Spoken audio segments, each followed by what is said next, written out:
तो हाँ जी, देखो जी, आपका नाम आउशी आर्या है और आपकी कुंडली बनी है धनु लग्न की। और आपकी जो राशि बनी है कुंभ राशि है। कुंडली की अगर मैं बात करूं, ग्रह काफ़ी अच्छे भी हैं। कुछ ग्रह आपके मुझे एक दो ग्रह खराब भी लगे हैं, जो कि मैं पूरा विस्तार में आपको समझाऊंगा। और आपका जो मेन सवाल है कुंडली को लेके वो है कि आपने कुंडली का मिलान करना है लड़के के साथ, कि दोनों की कुंडली में विवाह का सुख है या नहीं। संतान के बारे में आपने पूछा है, आगे का जो फ्यूचर होगा विवाह के बाद वो कैसा होगा। धन के बारे में पूछा है, काम काज के बारे में पूछा है। और मेन आपका सवाल है विवाह को लेके, कि विवाह इस लड़के के साथ करना चाहिए या नहीं। और ये आपकी कुंडली है, आपका नाम अवशी है। और लड़के की कुंडली के साथ मैं मिलान अभी करके आपको पूरा बताऊंगा कि कितने गुण हैं, विवाह करना चाहिए या नहीं। सबसे पहले देखो जी, जब विवाह करते हैं तो हम तीन चीज़ें मिलान करते हैं। तीन चीज़ें विवाह के लिए मिलान की जाती हैं। सबसे पहली चीज़ होती है कि दोनों की कुंडली में गुण कितने आ रहे हैं। टोटल 36 गुण होते हैं, कम से कम 18 गुण होने चाहिए। तो 36 में से 18 गुण अगर हैं, विवाह करना चाहिए। तो दोनों आपके जो गुण आ रहे हैं वो आ रहे हैं 36 में से 24 गुण। तो ये अच्छी बात है, मतलब 24 गुण आ रहे हैं, विवाह आप कर सकते हैं। दूसरी चीज़ क्या होती है कि दोनों की कुंडली में मंगल दोष है या नहीं। अब आपकी जो कुंडली है इसमें मंगल दोष नहीं है, लेकिन जो लड़का है उसकी कुंडली में मंगल 12वें घर में बैठा है। तो यहाँ पे क्योंकि दोनों कुंडली में मंगल दोष होना चाहिए, तब जाके आप विवाह कर सकते हैं। या दोनों की कुंडली में मंगल दोष नहीं होना चाहिए, जो होना चाहिए। अब यहाँ पे क्या है कि आपकी कुंडली में मंगल दोष नहीं है और लड़के की कुंडली में मंगल दोष है, 12वें घर में उसका मंगल बैठा है। तो इस कंडीशन में विवाह नहीं करना चाहिए। यहाँ पर कुछ कंडीशनें ऐसी होती हैं जहाँ पे मंगल दोष भंग हो जाता है। जैसे कि आपका शनि 7वें घर में बैठ के मंगल दोष को भंग कर रहा है, तो यहाँ पे भी चलो ये भी एक लागू चीज हो चुकी है कि आप विवाह कर सकते हैं, क्योंकि मंगल दोष भंग हो रहा है। लेकिन जब तीसरा चीज है जो सबसे मेन है, वो है कुंडली का 7वां घर जो होता है विवाह का घर। इस घर को देखना होता है। अब इसको आपको मैं पूरा विस्तार में समझाऊंगा कि ये मतलब 7वां घर क्या है, इस इन घरों को क्यों देखा जाता है। तो सबसे पहले देखो जी, ये जो कुंडली होती है इसमें होते हैं टोटल 12 घर। और 12 घर मैं लिख देता हूँ, आप एक बार समझ लो। ये है आपका पहला घर, यह है दूसरा घर, तीसरा घर, चौथा, पांचवा, छठा घर, सातवां घर, आठवां, नौवां, 10वां, 11वां और ये 12वां घर।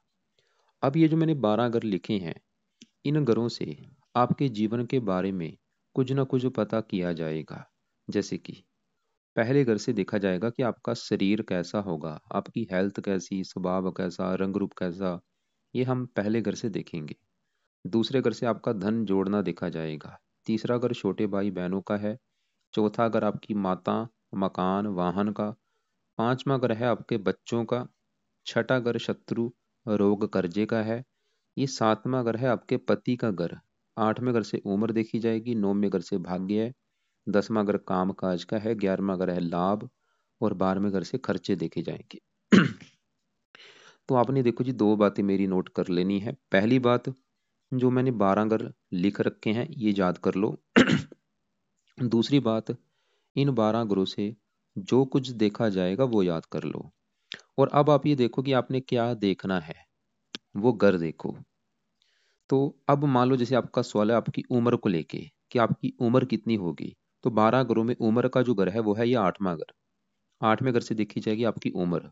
और 8वें घर में नंबर लिखा है 4, जो कि कर्क राशि है, मालक बना चंद्रमा। तो आपकी उम्र देखने के लिए हमें चंद्रमा को देखना पड़ेगा। ऐसे ही दूसरा अगर आपके धन जोड़ने का है, अगर आपने ये देखना है कि आप कितना धन जोड़ेंगे, दूसरा घर।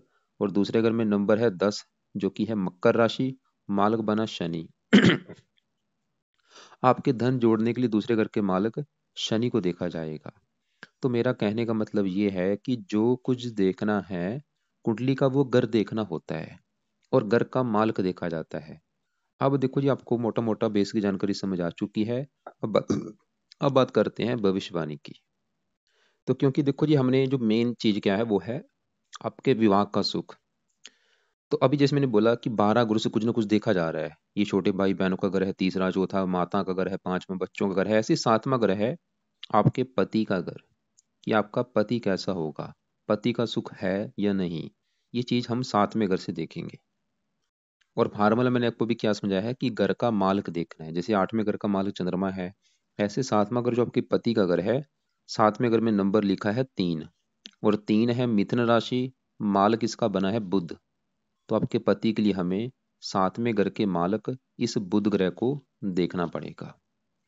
और बुध के अलावा 7वें घर में पति के घर में शनि ग्रह बैठा है, शनि को भी देखा जाएगा। तो ये 2 ग्रह देख के डिसाइड होगा आपके पति के बारे में, बुध ग्रह और शनि ग्रह को। इसके अलावा 1-2 ग्रह हो रहा है, जैसे कि गुरु जो है ये पति का कारक होता है, और शुक्र होता है विवाह का कारक। टोटल 4 ग्रह देखने पड़ेंगे आपके विवाह का सुख देखने के लिए। तो 4 ग्रहों को देख कर डिसाइड होगा विवाह के बारे में। सबसे पहले मैं 7वें घर का जो मालिक बुध है उसकी बात करता हूँ कि वो आपका अच्छा है या बुरा है। तो आपका जो बुध है ये मुझे बहुत बड़े लेवल पे खराब लगा है। 2 कारणों से बुध आपका खराब हो चुका है। तो बुध विस्तार से जानते हैं क्यों खराब हुआ है। बुध कहाँ बैठा है? कुंडली के चौथे घर में। चौथे घर में नंबर 1 लिखा है 12, जो कि है मीन राशि। और मीन राशि में जब भी बुध बैठता है ये नीच का हो जाता है। बुध आपका इसलिए खराब है क्योंकि ये कुंडली के चौथे घर में नीच का बैठा है। ये जो 9 ग्रह होते हैं, देखो जी 9 ग्रहों के अपने भी घर होते हैं। अगर ये अपने घर में बैठे हैं बहुत ही अच्छे फल देते हैं। अगर ये अपने दोस्त के घर में जाके बैठे हैं फिर भी अच्छे फल देते हैं। अगर ये दुश्मन के घर में चले जाएं अच्छे फल नहीं देते। और ये नीच के बैठ जाएं फिर तो बहुत बड़े लेवल पे खराब फल देते हैं। तो बुध क्यों खराब है? क्योंकि वो नीच का बैठा है। अब बुध देखो जी क्या खराब फल देगा। बुध खराब होने का पहला कारण कि ये नीच का बैठा है, दूसरा कारण ये राहु ग्रह के साथ बैठा है। तो ये 2 कारणों से खराब है। वैसे बड़ा कारण नीच का बैठा है। अब क्या खराब फल देगा, सवाल ये है। तो बुध देखो जी किस घर का मालक है? पति के घर का मालक है, नीच का बैठा है। तो बुध आपको पति संबंधी दिक्कतें पैदा करेगा। पति संबंधी दिक्कतें क्या आएंगी कि एक तो आपका मतलब पति से, देखो जी यहाँ पे मैं कन्फर्म नहीं हूँ कि वो दिक्कतें आपको क्या आएंगी, लेकिन आएंगी जरूर। और दिक्कतें बड़े लेवल पे होंगी। जैसे कि आपका पति से तलाक हो सकता है, या आपका पति से आपकी बनेगी नहीं, लड़ाई झगड़े होते रहेंगे, या पति बीमार होगा, या पति से प्रेम नहीं मिलेगा। मतलब आपका जो वैवाहिक जीवन होगा वो नरकमयी होगा। बुध ये दिखा रहा है। और बुध इसके अलावा एक तो आपको बुध का जो बुरा फल है वो पति को लेके मिलेगा। और बुध जहाँ बैठा है चौथे घर में, ये चौथे घर को भी खराब कर देगा। जैसे मैंने आपको भी बोला था इन घरों से कुछ ना कुछ देखा जाता है। चौथे घर से क्या देखा जाएगा? चौथा घर आपकी है माता का घर। माता कैसी होगी, मकान कैसा होगा आपका, वाहन, भूमि, जमीन, जायदाद, नौकर चाकर, ये चीजें चौथे घर से देखेंगे। और चौथे घर का जो मालक है, चौथे घर में 12 लिखा है, मालक गुरु है, हमें गुरु को भी देखना पड़ेगा। और गुरु के अलावा चौथे घर में बुध, राहु को भी देखना पड़ेगा। तो बुध राहु दोनों मिलकर इस चौथे घर की हानि कर रहे हैं, क्योंकि बुध यहाँ पे नीच का बैठा है इसकी वजह से खराब है, और राहु यहाँ पे गुरु का दुश्मन है।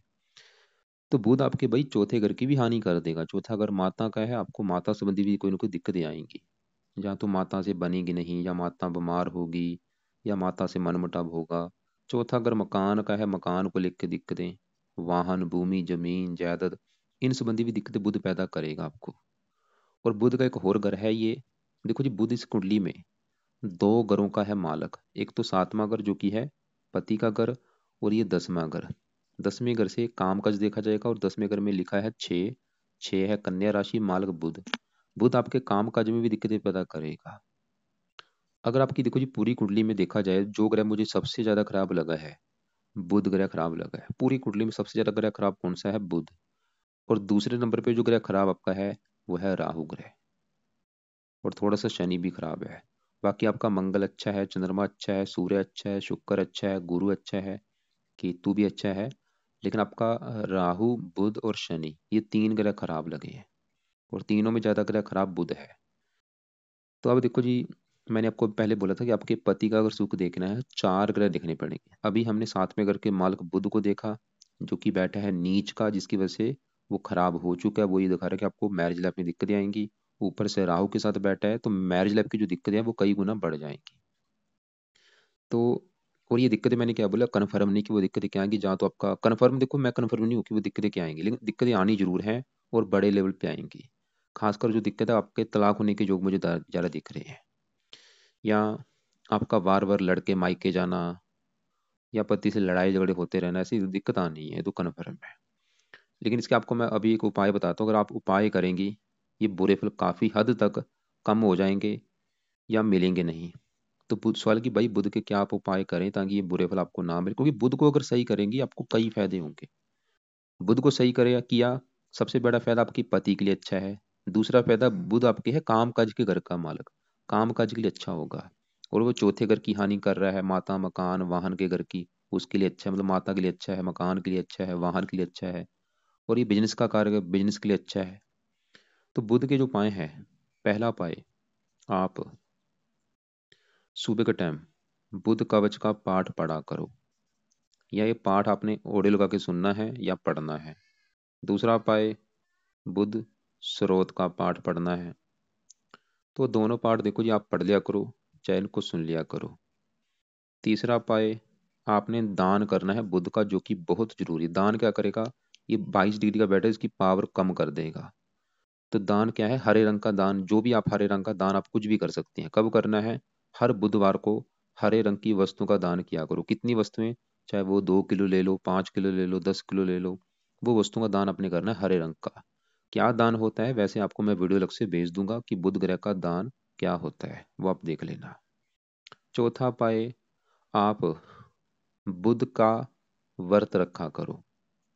हर बुधवार को बुध देवता का व्रत रखना है। व्रत में क्या करना होता है, दिन में जब आप उठेंगी सुबह, नहा धो के प्रार्थना करना घर पे, जहाँ पे पूजा स्थान है, कि हे बुध देवता जी, आज है दिन बुधवार और आज आपका मैं व्रत रखूंगी, ताकि आपका बुरा फल मुझे ना मिले। व्रत में आपने दिन में फल फ्रूट खाना है, वो भी एक टाइम, और रात को एक टाइम ही भोजन करना, बिना नमक के, नमक का सेवन नहीं करना। पांचवा पाए, आप बुध के जो देवता हैं वो है गणेश जी, तो गणेश जी की पूजा उपासना किया करो। तो ये 5 पाए आपने करने हैं। हरे रंग का दान बुधवार को जरूर किया करो, आगे पीछे भी दान आप कर सकती हैं, वैसे आप दान चाहे रोजाना भी कर सकती हैं, जब भी टाइम लगे हरे रंग का दान कर दिया करो। खासकर बुधवार को दान जरूर करना है। और हरे कपड़े बंद कर दो पहनने, या कम यूज करो। तो क्योंकि पति के लिए देखो, जब ये 4 ग्रह देखने, अभी हमने बुध को देखा, अब 7वें घर में पति घर में शनि बैठा है।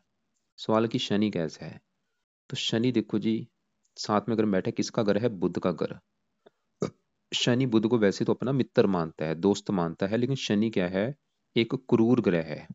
क्रूर होने की वजह से ये थोड़ा सा आपके, शनि भी क्रूर है, तो शनि ये दिखा रहा है कि पति आपका क्रोधी होगा, जिद्दी होगा, पति से मनमुटाव होगा। शनि ये दिखा रहा है। और मतलब पति के क्रोधी होने की वजह से उसके साथ आपकी लड़ाई झगड़े होंगे, शनि भी दिखा रहा है, क्योंकि क्रूर है। और शनि देखो जी, जब भी 7वें घर में होता है विवाह में देरी कर देता है। वैसे 7वें घर का मालिक बुध, क्योंकि बुध एक कुमार अवस्था का ग्रह है, ये बुध तो विवाह जल्दी करा देता है। विवाह ऐसे लोगों का 16-17 साल में हो जाता है। लेकिन अब शनि यहाँ पे बैठ चुका है, वो आपके विवाह में कर देगा 4 साल की देरी। मतलब 18-19 साल, 20 साल का लो, इस साल में आपका विवाह होगा, शनि ये दिखा रहा है। तो अब देखो जी, क्योंकि 4 ग्रह दिखने में, शनि दिखा है वो भी ये दिखा रहा है कि आपके विवाह के घर में बैठा है, पति घर में। लेकिन शनि इस कुंडली के दूसरे घर का मालक है, जो कि है धन जोड़ने का घर। दूसरा घर है धन जोड़ने का, दूसरे घर में 10 लिखा है, मकर राशि, मालक है शनि। तो आपके धन जोड़ने के लिए शनि को देखा जाएगा। देखो जी, सवाल ये है कि शनि अच्छा है या बुरा है। यहाँ पे मैं ये नहीं बोलूंगा कि शनि बिल्कुल बुरा है। मतलब शनि आपको रले मिले फल देगा, अच्छे फल भी देगा, बुरे फल भी देगा। अच्छे फल क्या है, धन जाके बैठा है पति घर में, धन पति घर में बैठा है, मतलब शनि दिखा रहा है कि पति के आने के बाद आपकी लाइफ में धन आना शुरू हो जाएगा, या आपको पति से धन मिलेगा किसी न किसी प्रकार से, जब आपका पति धन कमाने वाला होगा। लेकिन शनि की वजह से पति से लड़ाई झगड़े भी आपके होंगे, पति से मनमुटाव भी होगा। तो क्योंकि देखो जी, 4 ग्रह देखने, अभी हमने 2 ग्रह देख चुके हैं। बुध देखा, वो तो बड़े लेवल पे खराब है। शनि देखा, वो भी थोड़ा सा पति से मनमुटाव लड़ाई झगड़े आपके कराएगा। अब आपके देखो जी, जो गुरु है पति का कारक, वो फिलहाल अच्छा है, वो अभी मैं पूरा विस्तार में समझाऊंगा, लेकिन वो अच्छा है आपका। और शुक्र वो भी अच्छा है। मतलब आपकी जो मैरिज लाइफ में दिक्कत आएंगी, वो 2 कारण है, बुध ग्रह और शनि ग्रह। और दोनों में भी जो बड़ा कारण है वो है बुध ग्रह। शनि भी इतना कारण नहीं है। मतलब अगर 100 में से 80% देखा जाए, मतलब आपकी जो मैरिज लाइफ में दिक्कत आएंगी, 100 में से 80% कारण है बुध ग्रह, और 20% कारण है शनि ग्रह।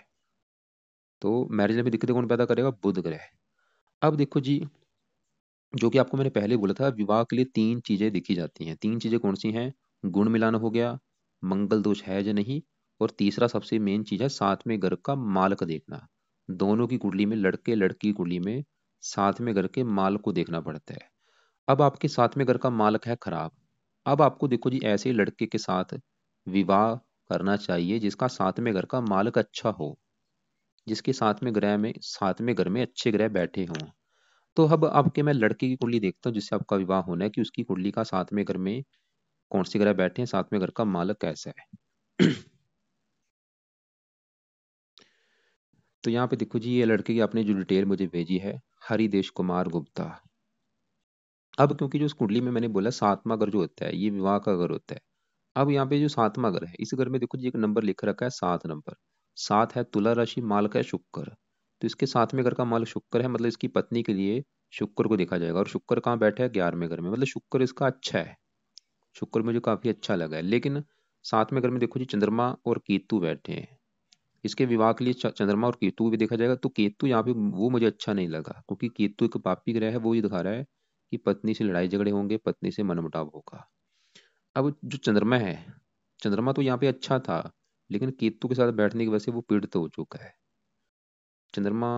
और यहाँ पे साथ में घर के ऊपर, इसके ऊपर राहु की दृष्टि पड़ रही है। राहु भी दिखा रहा है कि पत्नी से लड़ाई झगड़े होंगे।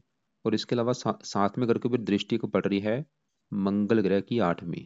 और मंगल बैठा है 12वें घर में। और कुंडली बनी है मंगलीक। वो साथ में 12वें घर से 7वें घर को दृष्टि दे रहा है। वो भी ये दिखा रहा है कि पत्नी से लड़ाई झगड़े होंगे, पत्नी से बनेगी नहीं। मतलब लड़की कुंडली में साथ में घर का मालक फला, शुक्र तो अच्छा है, लेकिन साथ में अगर में केतु खराब है, राहु की दृष्टि है और मंगल की दृष्टि, तो ये एक अच्छी बात नहीं है। तो यहाँ पे देखो जी, मतलब अगर कुल मिला के कहा जाए कि भाई विवाह का सुख है या नहीं, अगर लड़के से विवाह होता है, तो मैं बोलूँगा भाई आपको मैरिज लाइफ में दिक्कतें आएंगी। अगर ये इस लड़के से आपका विवाह होता है, दिक्कतें जरूर आनी है, क्योंकि इसके साथ में अगर में केतु बैठा है, ऊपर से राहु की दृष्टि है, मंगल की दृष्टि है, तो मैरिज लाइफ में दिक्कतें जरूर आएंगी। वो दिक्कतें क्या होंगी, वो दिक्कतें आपका तलाक हो जाना, या तलाक ना भी हुआ तो लड़ाई झगड़े रोजाना होंगे, पति पत्नी में बनेगी नहीं। और या वैसे और भी दिक्कतें कोई आएंगी, प्रेम नहीं होगा आपस में।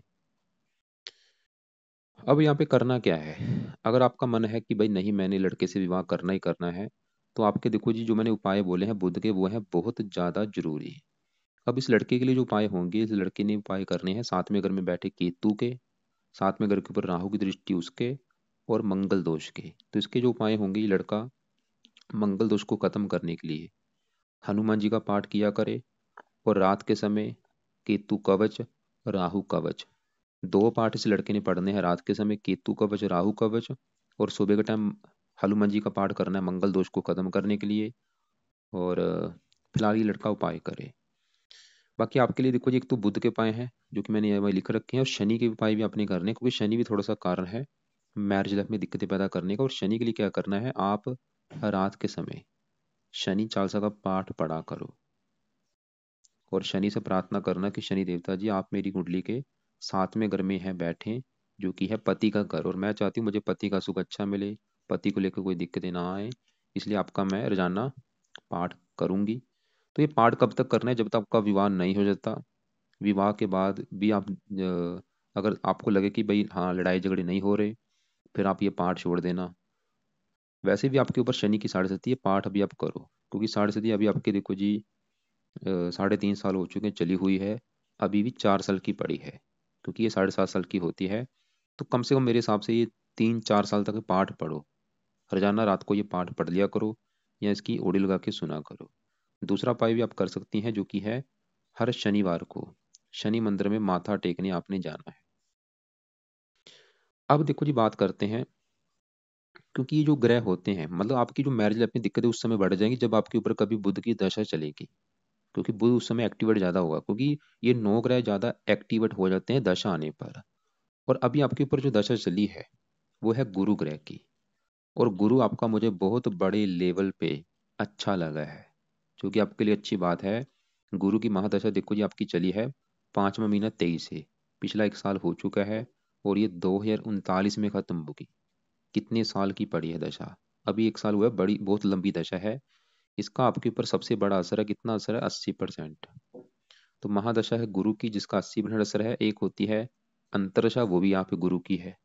5 महीना 23 से चली है, छठा महीना 25 में खत्म होगी। मतलब महादशा भी गुरु की और छोटी दशा भी गुरु की। और गुरु आपका है बहुत अच्छा। आप चाहे नोट कर भी लेना कि जब से दशा आई 1 साल से आपकी काफी लाइफ में काफी चेंज आया होगा, क्योंकि इससे पहले थी आपके ऊपर राहु की बड़ी महादशा। और राहु आपका मैं पहले बोल चुका, वो मुझे अच्छा नहीं लगा, उसने दिक्कतें पैदा की होंगी लाइफ में। लेकिन ये जो जब से गुरु की दशा चली, आप नोट कर लो चाहे, कि पिछले 1 साल से लाइफ में काफी चेंज आया है, काफी अच्छे फल मिल रहे हैं। तो ये आपका काफी अच्छा है। तो गुरु क्यों अच्छा है? देखो जी, गुरु बैठा है 10वें घर में। गुरु इस कुंडली में 2 घरों का है मालक। एक तो गुरु का ये पहला घर है और चौथा घर। पहला चौथा दोनों घरों का मालक गुरु है। इन घरों से जो चीजें देखी जाएंगी उसके लिए गुरु को देखना पड़ेगा। जैसे कि पहले घर से आपका शरीर देखा जाएगा, हेल्थ, स्वभाव, रंग रूप, पर्सनैलिटी, सर, मस्तक। पहले घर से, पहले घर में 9 लिखा है, मालक गुरु है। तो गुरु ये दिखा रहा है कि आपके शरीर को अच्छा रखेगा, पर्सनैलिटी अच्छी, सेहत अच्छी, स्वभाव अच्छा, रंग रूप अच्छा, आपको समझदार बनाएगा, गुणी बनाएगा। और ये 10वें घर में बैठा है काम काज के घर में। गुरु आपके काम काज के लिए बहुत अच्छा है। अभी जो गुरु की दशा चली है, इसमें काम काज का सुख बहुत अच्छा मिलेगा, सरकार का सुख अच्छा मिलेगा, मान प्रतिष्ठा अच्छी मिलेगी। और गुरु क्योंकि इस चौथे घर का मालक है जहाँ पे बुध राहु बैठे हैं। बुध राहु चौथे घर का कर रहे हैं नुकसान। मतलब दोनों ही ग्रह ये दिखा रहे हैं कि आपको माता, मकान, वाहन, भूमि, जमीन, जायदाद, नौकर चाकर, इनको लेके आएंगी दिक्कतें। लेकिन अभी जो गुरु की दशा चली है इस दशा में, क्योंकि गुरु, क्योंकि ये चौथा घर गुरु का घर है और ये अपने घर को देख भी रहा है अभी गुरु की दशा में आपको फिर भी इन चीजों का सुख अच्छा मिलेगा। मतलब आपको मकान का सुख मिलेगा, वाहन का सुख मिलेगा, भूमि, जमीन, जायदाद, ये सभी सुख मिलेंगे अभी गुरु की दशा में। तो गुरु की भाई दशा आपकी अच्छी है। और ये 10वें घर में बैठा है। आप गुरु से जुड़े ये बुध की राशि, आप इससे जुड़े काम जो हैं, जैसे पढ़ाने का काम हो गया, चिकित्सा हो गया, वकालत, लिखने का कोई काम हो गया, प्रकाशन, काफी मतलब जुड़े हैं गुरु के काम, वो आप काम कर सकती हैं। काम काज के लिए बहुत अच्छा है गुरु। और यहाँ पे एक और अच्छी बात है कि मैंने आपको जैसे बोला था बुध आपका है खराब। बुध खराब होने के 2 कारण थे। एक तो बुध नीच का बैठा है, ऊपर से राहु के साथ बैठा है। तो यहाँ पे देखो, ये अच्छी बात आपके लिए ये है कि बुध के जो बुरे फल अभी मैंने बोले हैं, इन बुरे फलों में काफी हद तक कमी आ जाएगी, क्योंकि बुध के ऊपर पड़ रही है गुरु की दृष्टि। बुध देखो जी बैठा है नीच का, किसकी राशि है? गुरु की। गुरु अपने घर को देख रहा है। तो गुरु ने क्या किया? बुध के नीच को भंग कर दिया है। नीच भंग राजयोग बना हुआ है यहाँ पे। लेकिन फिर भी जो बुरा फल है, वो जो बुरा फल इतना था, अगर आपको मिलेगा, वो मिलेगा कम मात्रा में। ये बहुत अच्छी बात है। जैसे मैंने अभी आपको बोला था कि ये आपका तलाक करा सकता है, जो भी दिक्कतें बोली हैं वो दिक्कतें समझ लो कम मिलेंगी, कम मात्रा में, इस गुरु की वजह से। बाकी यहाँ पे चौथे घर में जो राहु है, इसकी दशा भी जैसे निकली है, पिछले 18 सालों से इसकी दशा चली थी। आप चाहे नोट कर भी लेना, वो दिक्कतें काफी समय आई होंगी आपको। क्योंकि राहु जहाँ बैठा है चौथे घर में, गुरु घर में बैठा है, गुरु इसका शत्रु है। राहु चौथे घर को खराब करेगा। इसने खराब किया भी होगा अपनी दशा में, फिलहाल अभी गुरु की दशा है, ये फिर भी अच्छा है। राहु मतलब चौथा घर माता का है, माता संबंधी दिक्कतें पैदा करता है। मकान को लेकर दिक्कतें आती हैं, वाहन संबंधी दिक्कतें, भूमि, जमीन, जायदाद, घर में क्लेश होता है, जन्मभूमि छोड़नी पड़ती है, जन्मभूमि से दूर जाना पड़ता है। तो राहु के उपाय भी अभी आप देखो, राहु की दशा वैसे खत्म हो चुकी, फिर भी आप इसके कुछ उपाय जरूर करना। जिसमें से पहला उपाय है, रात के समय राहु कवच का पाठ आपने पढ़ना है या इसको सुनना है और जानना। दूसरा उपाय, राहु का दान किया करो। ये सतनाजा दान होता है, 7 प्रकार के नाज हैं, ये दान किया करो। और तीसरा उपाय, आप शिव जी की पूजा उपासना भी कर सकती हैं, इससे भी राहु अच्छा रहता है बाकी देखो जी, आपके यहाँ पे 5वें घर में सूर्य, शुक्र की बात करूं, ये 5वां घर है संतान का घर। संतान कैसी होगी 5वें घर से देखेंगे। 5वें घर में देखो जी, एक लिखा है मेष राशि, मालक है मंगल। तो 5वें घर के मालक मंगल को देखना पड़ेगा आपकी संतान के लिए। और 5वें घर में बैठे सूर्य और शुक्र को भी देखा जाएगा 3 ग्रह देख के डिसाइड होगा संतान के बारे में। तो पहले 5वें घर में सूर्य की बात करूं, वो यहाँ पे उच्च का बैठा है। उच्च का होने की वजह से सूर्य अच्छे फल देगा। और है भी इस घर का मालक 9वें घर का, भाग्य घर का। भाग्य देखना है 9वां घर, 9वें घर में 5 लिखा है, मालक सूर्य है। भाग्य जाके बैठा है संतान के घर में उच्च का। सूर्य तो ये दिखा रहा है कि भाई आपको संतान का सुख अच्छा मिलेगा, पुत्र का योग बना देगा। संतान होने के बाद आपकी किस्मत भी चमकेगी, क्योंकि भाग्य जाके संतान के घर में बैठा है। खासकर पुत्र होने के बाद आपकी किस्मत चमकेगी। आपका जो पुत्र होगा वो बहुत ज़्यादा तेजस्वी होगा, समझदार होगा, गुणी होगा, जीवन में काफ़ी नाम कमाएगा, वो आगे बढ़ेगा। और हो सकता है आपका जो पुत्र है वो सरकारी नौकरी में आगे जाए या वो राजनीति में जाएगा। तो पुत्र का सुख अच्छा, साथ में शुक्र बैठा है, ये लड़की का जो भी बना सकता है। और शुक्र छठे घर का मालक है, थोड़ा सा संतान, लड़की संतान को बीमार कर सकता है। 11वें घर का मालक है लाभ, लाभ चला गया संतान का। शुक्र भी दिखा रहा है कि संतान होने के बाद आपकी आमदन बढ़नी शुरू हो जाएगी, इच्छाएं पूरी होनी शुरू हो जाएंगी। और 5वें घर का मालक मंगल, वो भी अच्छा है संतान के लिए। मतलब आपको संतान होने के बाद आपकी वैसे किस्मत चमकेगी, कुंडली ये दिखा रही है। तो तीसरे घर में जो मंगल है आपको पराक्रमी बनाएगा, मेहनती बनाएगा, साहसी बनाएगा, उद्यमी बनाएगा, वो भी अच्छा है। चंद्रमा की बात करूँ 8वें घर से, 8 उम्र के लिए अच्छा है। केतु काम का चीज अच्छा है। तो कुंडली में देखो, अगर कुंडली का मैं निचोड़ निकालूं भाई, कुंडली में जो आपको दिक्कत आ रही है वो मैरिज लाइफ में आएगी। उसका कारण है बुध और शनि। और अभी जैसे मैंने बोला था, बुध का वैसे नीच भंग राजू बना हुआ है, लेकिन फिर भी जो कारण है कि राहु के साथ बैठा है, ये दिक्कत है। और फिर भी कई बार क्या होता है, नीच भंग राजू पूरी तरह से लागू नहीं होता। और फिर भी आपको मैंने बुध के जो उपाय बताए, अगर ये उपाय आप करेंगी, बुध का बुरा फल नहीं मिलेगा। तो अब सवाल कि आपके लिए क्या क्या उपाय हैं, नोट कर लो।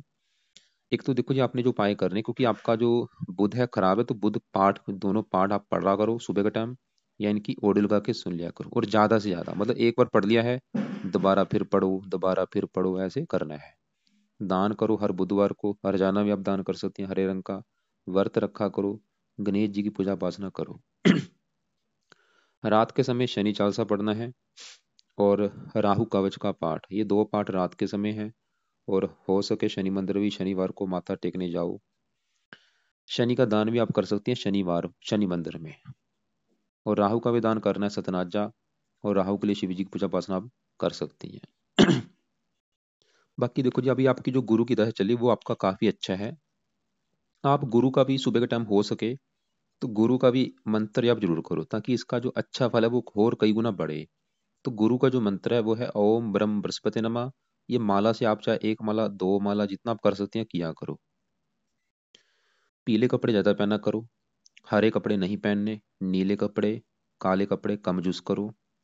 और लाल कपड़े भी आप पहन सकती हैं, चमकीले कपड़े, रंग बिरंगे कपड़े भी आप यूज कर सकती हैं। खासकर पीले कपड़े ज्यादा यूज करने हैं। और बाकी देखो जी, रत्न की अगर बात करूं, रत्न आप गुरु का रत्न जो है पीला पुखराज रत्न धारण कर सकती हैं। लेफ्ट हैंड की ये जो पहली उंगली है, इसमें आपने धारण करना है इस पीले पुखराज रत्न को। लेना आपने अपने वजन के बराबर, अगर आपका वेट है 50 किलो, तो 5.25 रत्ती का पीला पुखराज ले लो। लेने के बाद इसको आप जहाँ तो गोल्ड में जुड़वा लेना या पित्तल में जुड़वा लेना। और शुक्ल पक्ष का जो पहला गुरुवार होगा उस दिन इसे धारण करना सुबह के टाइम, सुबह 7:15 बजे या 8:15 बजे या 9:15 बजे। धारण करने से पहले कच्चे दूध में या गंगा जल में धो लेना, फिर इसको धारण कर लेना। पीले रंग का दान कभी नहीं करना। तो बाकी आपका जो सवाल है कि भाई कुंडली मिलान में, तो मैं ये बोलूंगा कि भाई मैरिज लाइफ में दिक्कतें जरूर आनी है, क्योंकि आपकी कुंडली का 7वें घर का मालिक अच्छा नहीं है। आपको ऐसे लड़के से विवाह करना चाहिए जिसका 7वें घर का मालिक अच्छा बैठा हो, और 7वें घर में अच्छे ग्रह बैठे हों। जो लड़का है उसका 7वें घर का मालिक शुक्र अच्छा है, लेकिन 7वें घर में केतु बैठा है, राहु की दृष्टि है, ये अच्छी बात नहीं है। लेकिन फिर भी मैं ये नहीं बोलूँगा कि विवाह से मत करो, कर लो विवाह, आप कोई बात नहीं। लेकिन लड़के को बोलो कि भाई ये पाठ उसने जरूर पढ़ने हैं। लड़के ने केतु कवच का पाठ पढ़ना है, राहु कवच का पाठ पढ़ना है, दोनों के दान करने हैं। और मंगल के लिए हनुमान जी का पाठ पढ़ना है। और ये लड़का अगर उपाय करेगा फिर तो चलो दिक्कतें ज़्यादा नहीं आएंगी। और बाकी फिर भी आप ऐसा करना, कोई और बात आपको पूछनी हो या समझ ना लगी हो, आप मुझे कॉल कर लेना दोपहर 1-2 के बीच में, या शाम 5-6 के बीच में।